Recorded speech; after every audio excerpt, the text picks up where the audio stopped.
I don't remember writing this. I started keeping a journal on my phone. Just a simple note file titled Mind Check. My therapist recommended it to track memory slips and mood swings. I've been having more foggy moments. Lately, walking into a room and forgetting why. Losing track of time, that kind of thing. At first, the entries were harmless. March 29th, slept 6 hours. Vivid dream about a hallway with no doors. Fed the cat. Forgot to eat breakfast. April 1st, walked into the kitchen. Forgot why. Still tired. Felt like someone said my name, but no one was there. Nothing unusual. But then came April 2nd. Who moved the hallway chair? It's facing the wall. Pretty sure I didn't do that. I stopped. I didn't remember writing that, and I definitely didn't move the chair. I got up to check it was facing the wall. Just sitting there, like someone had turned it to watch the blank paint. I live alone, I brushed it off. Maybe I was half asleep. Maybe I bumped it.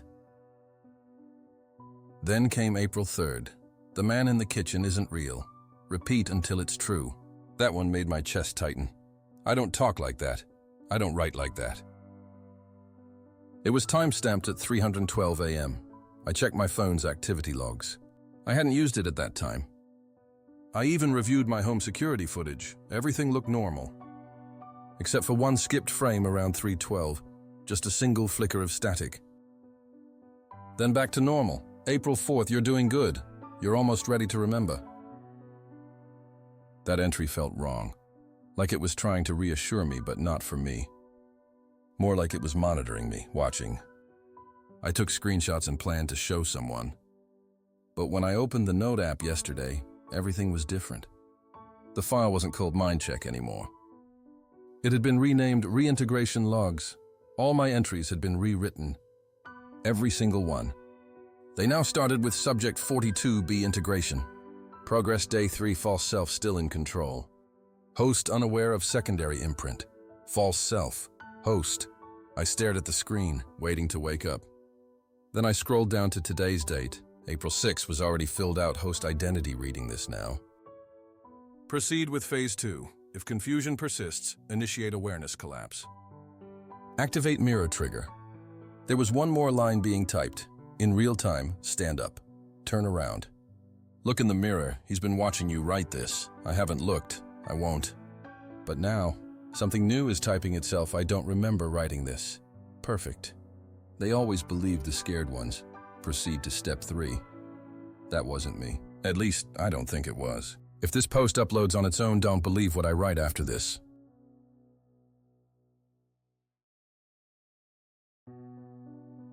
I took a 30-day live stream challenge for 100K. I don't think I'm the one streaming anymore. Day 1, the beginning. I received an offer from a company called Grin Signal Stream My Life 247 for 30 days. No breaks longer than 15 minutes and earn 100,000. The rules were strict. No leaving the apartment, no turning off the stream, and no covering the cameras. Desperate for money, I accepted. Day 2, settling in. The equipment arrived, multiple cameras, including ones for the bathroom and kitchen, all connected to a sleek, locked PC tower with no ports. I set everything up and went live. The first day was uneventful, just me going about my daily routine. Day 3, the audience grows. Viewership started to climb. Comments flooded in, some supportive, others curious about the setup. I noticed the cameras had a red light that blinked occasionally, even when I wasn't doing anything noteworthy. Day 4, unusual glitches. The stream began to glitch at odd times, brief static, distorted audio, and occasional screen flickers. Viewers commented on it, thinking it was part of the show. I dismissed it as technical issues. Day 5, the ceiling camera. I woke up to find a new camera angle on. The stream of view from the ceiling directly above my bed. I hadn't installed a camera there. I searched the ceiling but found nothing. The angle disappeared later that day. Day 6, mirror reflections. The bathroom mirror showed a delayed reflection.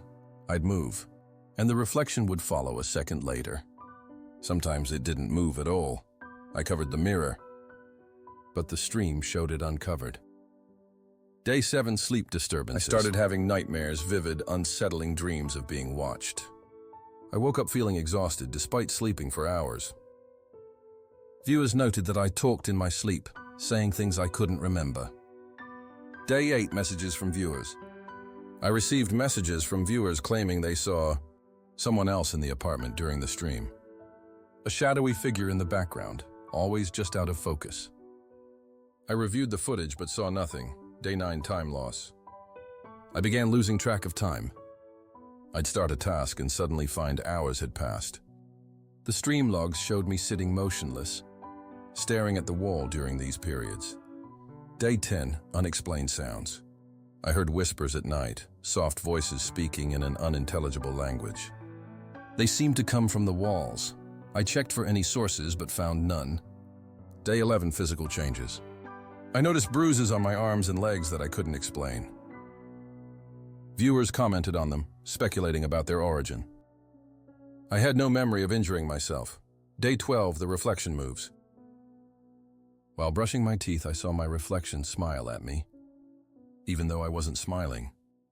It winked and then returned to mirroring my actions. I left the bathroom in a panic. Day 13, messages in the stream. The stream displayed messages I hadn't typed. Let us in, we see you, join us. I changed all my passwords, but the messages continued. Day 14. The figure appears. Viewers captured screenshots of a dark figure standing behind me during the stream. I never saw it in person, but the images were clear. It stood still, watching me. Day 15, isolation. I tried contacting friends and family, but my phone wouldn't connect. Emails went unanswered. It was as if I had been cut off from the outside world. Day 16, the voice. A voice began speaking to me through the headphones, whispering my name, recounting my thoughts before I had them. It knew things about me that I had never shared. Day 17, the doppelganger. I saw myself on the stream, performing actions I wasn't doing, walking around the apartment, staring into the camera.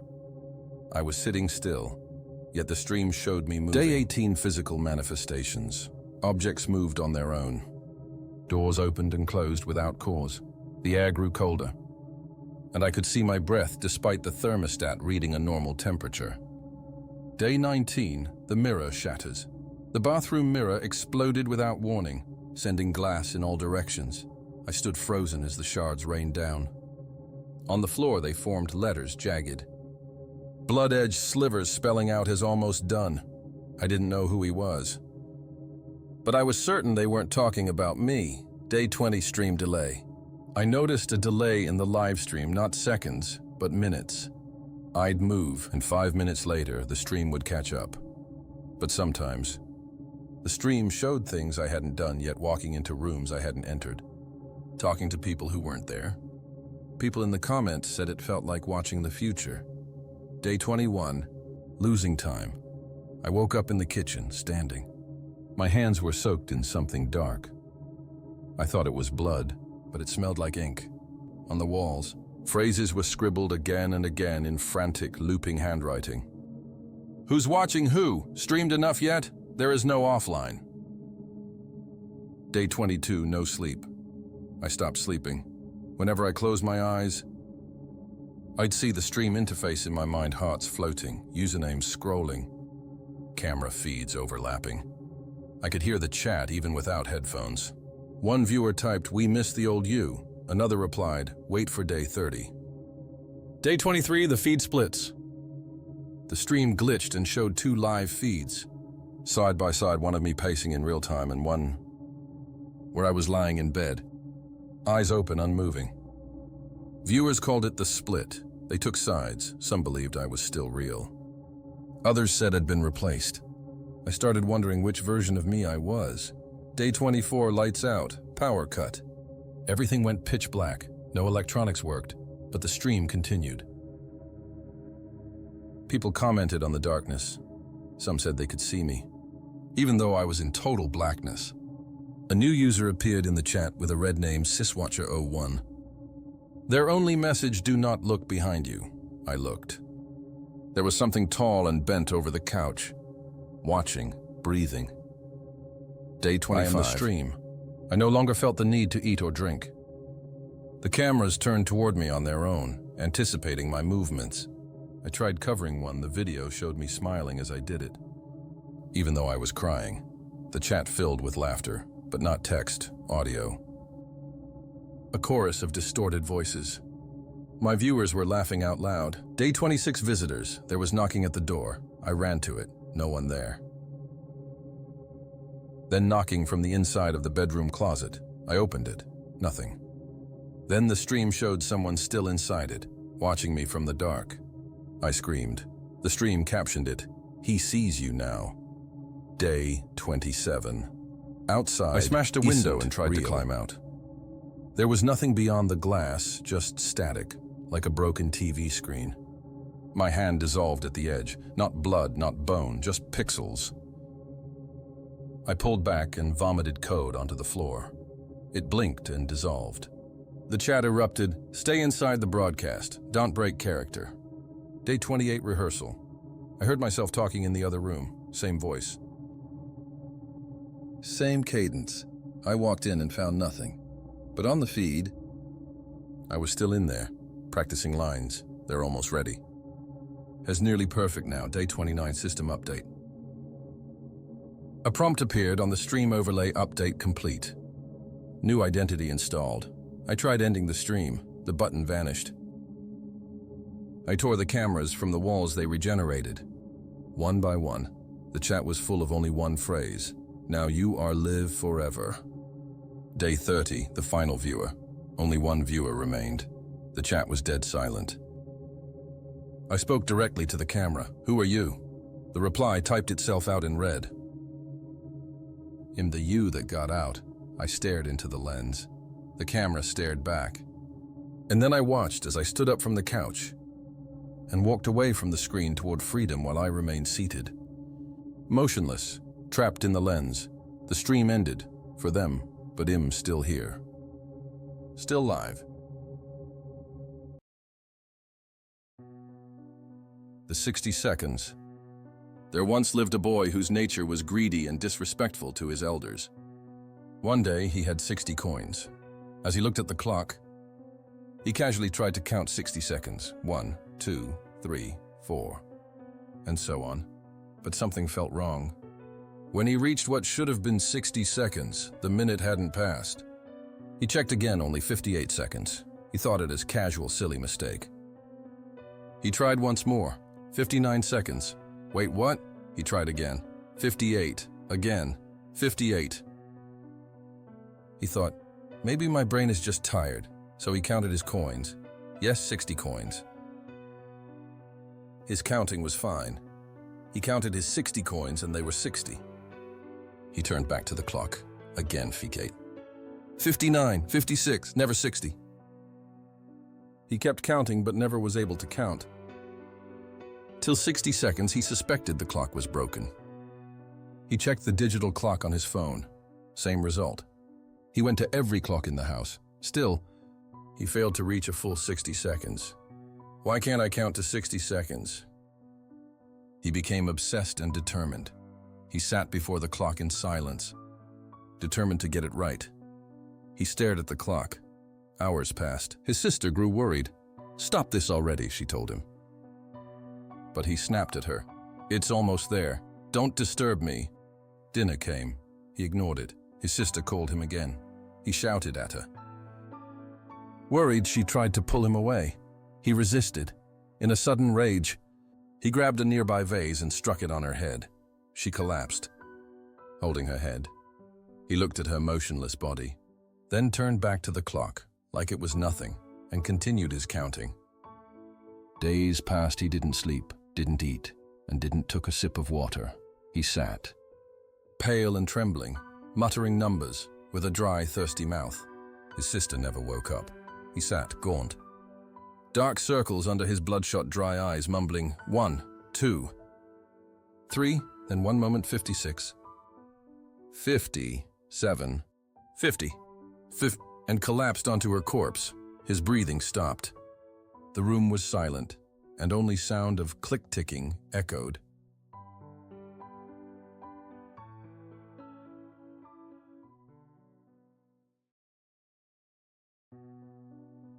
They came to us with proof. Not weapons, not demands, just data. An afterlife. Measurable. Confirmed. Universal. Not heaven. Not hell. Not human. Just continuation. Structured. Peaceful. The world didn't panic. It relaxed. Hospitals emptied. Militaries laid down arms. Politicians wept and resigned. What was the point of policy when eternity waited? They didn't force us. They never had to. The visitors simply showed us. Scans, memories, recovered minds from expired bodies. It wasn't paradise. But it wasn't pain either. No judgment. Just a long, quiet place, they said. A home between stars. Religions fractured. Some claimed it was proof. Others burned their churches. The cults surged at first, then came order. Governments opened departure centers. White buildings, soft light, a form, a capsule, a hum, no pain, no return. Media soothed us. Films reframed death. Schools taught post-material transition. Companies offered departure as early retirement. A few tried to resist. They were branded as selfish. To stay was to fear. To go was evolution. I work in a center, used to shelve books. Now I file exits and guide people through. Today, there's a queue, dozens outside waiting calmly. A man in his 30s, a mother with her daughter, an old woman barefoot. They nod as they pass. No one speaks much anymore. Inside, the air smells of lavender and dust. The capsules hum, lined up like appliances. Clean, mechanical, final. One by one, they lie down. Some murmur, some laugh, most just close their eyes. The lids seal. Departed. I log each one. The screen blinks, then next, and next, and next. By dusk, the line is gone. No new appointments, no noise, no scent of decay. They handle the bodies. We're not told how. The bins are emptied. The logs are full. My brother left last week, sent a video. Said it was beautiful. I didn't watch. The final capsule waits. Always has. White, ready, quiet. I've filled hundreds of forms for others. Now I fill one for me. Name, ID, consent. There's no box for doubt. I leave my badge on the desk, walk back. The floor feels hollow beneath me. The capsule opens with a hiss. I sit. The lid closes. The screen lights up. Final query proceed? I press. Morbid curiosity. The countdown begins. 10, 9. They say it's peaceful. But we don't really know, do we? 8, 7. We saw their tech. We never understood it. 6, 5. What if they fed us comfort like poison? 4, 3. They showed us a door, and we walked through without checking where it led. 2. We called it salvation. What if they lied? 1.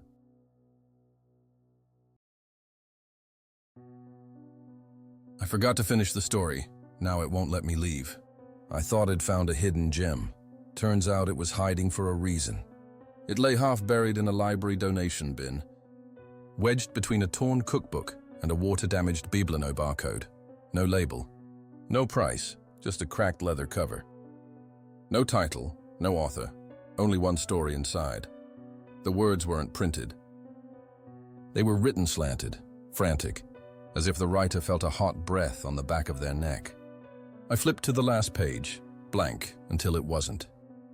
A single line began to form in front of me, stroke by stroke. The boy who ate the ending. I should have shut the cover right then. But I didn't. I kept reading. Scrawled in the gutter between paragraphs, different ink, shaking letters. 3 days. Finish your own ending. If you don't, he finishes you. I kept telling myself I'd start tomorrow, then the next day, then the next. I never wrote a single word. The days dragged like wet paper. Every glance at the book made my stomach knot. It can't be real. I repeated its almighty mantra of denial until the words lost meaning, and the silence began to hum.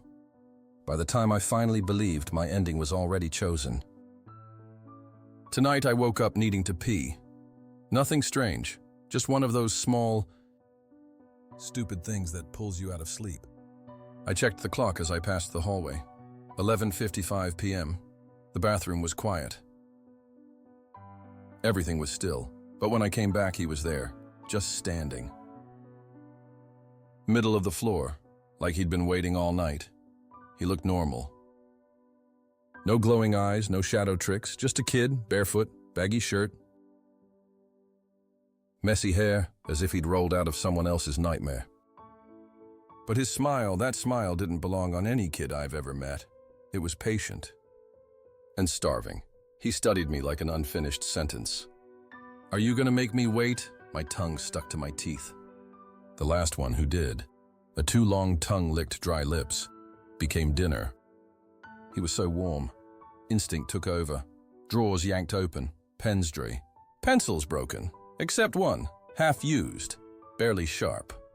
I slammed the book on the desk, flipped to the final page, and scratched frantic lines, anything that might count as an ending. His voice was suddenly beside my ear, as if the air itself carried him. "I bet you'd be warm too." The pencil dragged, snap, thending, midnight. He giggled, soft, delighted. "I was hoping I could eat you." He didn't lunge. He didn't grow claws or snarl or scream. He just leaned in, slow, deliberate. Like he'd been waiting for this, like I was dessert. Then his mouth opened wider than it should have. The stretch was silent. Unbroken, wrong, rows of jagged teeth glistened in the dark. Not made for chewing, made for removal, crunch. The pain didn't come all at once. It peeled in, slow, creeping. But once it started, it was excruciating. First the bite, then the tear. Then the pressure where things used to fit, bone under molars. Soft tissue splitting, my body forgetting how to be mine. At first, I didn't feel anything, just heat, tightness, then crack, tear, snap. Something soft gave way. Pain shot through me like a current. It lit up every nerve. I thought I might pass out right there. But he wouldn't let me. My body folded like a half-read book. Crack. And then I felt fingers where there shouldn't be any turning me open. Not just through my intimacy. It felt like my very being was being ripped apart. The pain was so sharp it blurred everything else. I wasn't even sure I was still whole, or if I ever had been. He rifled my ribs like he was skimming pages, flipped organs like paragraphs, rewrote marrow with hungry ease. All I could think about was how much I wanted it to stop. But I couldn't beg, I couldn't speak, I could only cry quiet. Helpless tears for every second I remained conscious. Tears for the pain, tears for the fear, tears for whatever part of me was still left to feel it. He ate around my heartbeat last. The story closed with me still inside it. And he never stopped smiling. The room stilled. The air pressed in. The book was quiet again. Just one title left. The Boy Who Ate the Ending. And this time it meant me.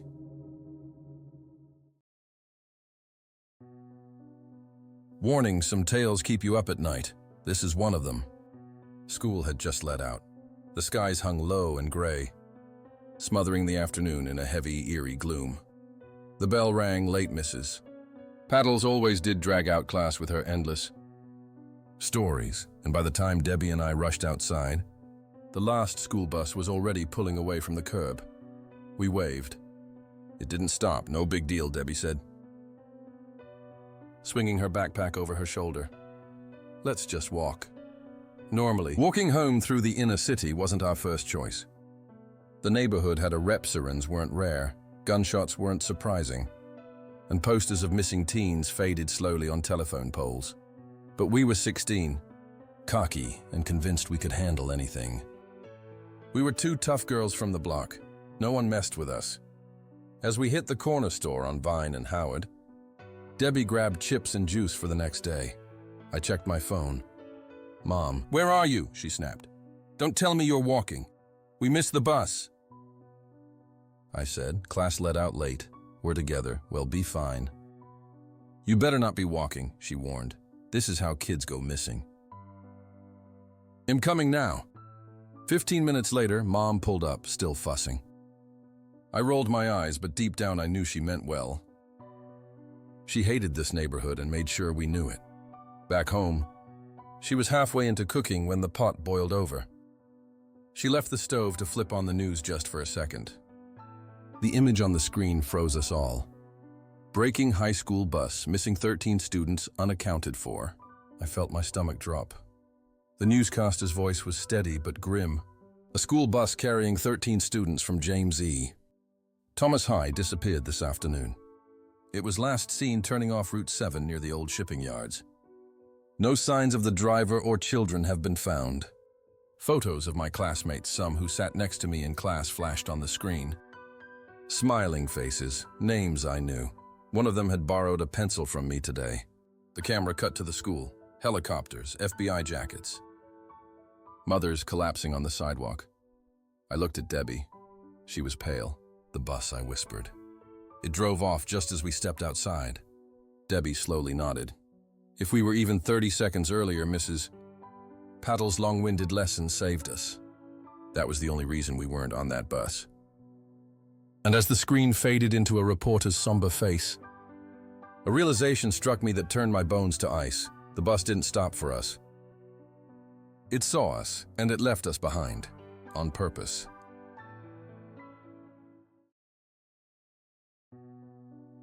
The briefing. Everyone, check your rations. 2 to 3 MREs sealed. No bartering, no swapping, no repackaging. We don't share food once we're inside. I watch them nod, unzip packs, count quietly. I wait for the sound of plastic. The seal clicks. Rachel pats her pouch, twice habit. Ben double-checks his. Good. Water prep extra canteens, purifiers, filters, iodine. We test everything twice. If either result's off, we store it. But don't drink it. Doesn't matter how clean it looks, you know that. Ben mutters. It looked clean last time. Rachel doesn't look at him. So did Emma's. No one speaks after that. Even the air seems to listen. Lighting. Bring both. Headlamps first. Oil backup. You know why. Ben says, quiet. They don't always come with us. They don't. Sometimes the light stays where it started. It's fine if it's stationary. Still useful. Just don't chase it. You lose the light, you move on. I catch Rachel glancing at her lamp like it might argue with me. No multi-tools, no blades, no utensils. Eat with your hands. Nothing that can be perceived as a weapon or turned into one. That silence is everything. We call her Sarah because she said that's her name. That's the only reason. We don't know what she is. We don't ask. We don't say it again past this point. I breathe slow. She's been affecting the water system again. Pipes weeping. They're being temperamental, sometimes angry. I pause. It gets heavier when I say the name. Stacy Bellington drowned washing her hands. The room doesn't move. The water traveled up her arms, solidified in her lungs through her nose. It took 3 minutes. No one asks how I know that. We're going down there to bring her what we agreed to bring her. To leave it where she asked us to leave it.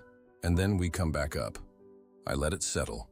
Everyone's listening now. Even the air. Keep your packs sealed. Keep your items to yourself. Don't pass anything between hands. Don't offer. Don't trade. If someone drops something, leave it. If you have to touch someone else, I say, quieter now, do not let go until we're out. I scan them one last time. We're not going in to fix her, just to appease. Pray to whatever you believe in. Even if you don't, hopefully we make it out unchanged, or even at all. If you enjoyed the story, consider subscribing. But don't blame me if you can't sleep tonight. Until next time, keep the lights on and the doors locked. Goodbye.